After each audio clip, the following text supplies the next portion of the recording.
been able to see life threads since I was a little kid. I always saw them as stardust, long, entangled threads trailing after strangers on the street. My job was to steal life threads for wealthy clients. Harvey, a recent NYU graduate, had a life thread so long, I was tripping over it, struggling to stay cloak and dagger. Admittedly, Harvey's thread was beautiful. A trail of stars tangled around his spine, separate threads branching out behind him. He was in high demand. "You're following me." Twisting around, the man himself was standing behind me, smirking.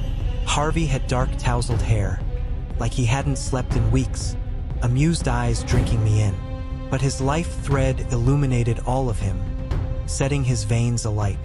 I could see every individual strand entangled around his heart, threaded through his brain, a burning orange light sparking in his iris. I found my voice, my gaze glued to stray pieces of thread wrapped around his ankles. I had a moment of weakness that I was trained to suppress. "Your backpack is open." I nodded to his spilling books. "Wait, really?" He rolled his eyes. "Sorry." My head was in the clouds. The guy was grinning, his life thread glowing brighter. I pitied his naivety. "Can you, check I haven't lost anything?" He hopped into the alley, and I followed him. Harvey crouched to pet a stray cat. I saw my chance.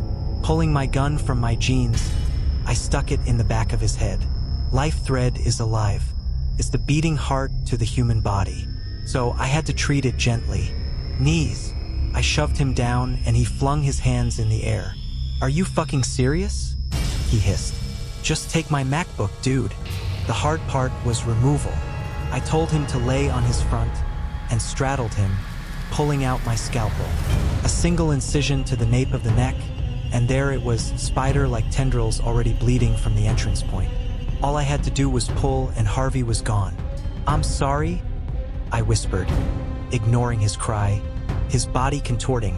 When I tangled my fingers around the thread, pull, it came out like a loose strand of clothing, coming apart, unraveling, and I watched that glow start to darken, to go out.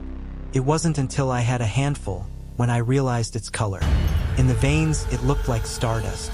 But this, whatever this was rotting, dark, and wrong, threads tangled and tied together. I could hear soft, individual screams, cries for death hanging onto each one. Suddenly, I was being slammed against the wall, cool breath ticking my cheeks. Sharp points grazed my neck, his tongue teasing my throat. His laugh was hysterical, his life thread already mending itself, igniting in his eyes. "Oh," I thought, when his teeth penetrated, and my own life thread dripped down my skin and dissolved. So that's why his thread was so long.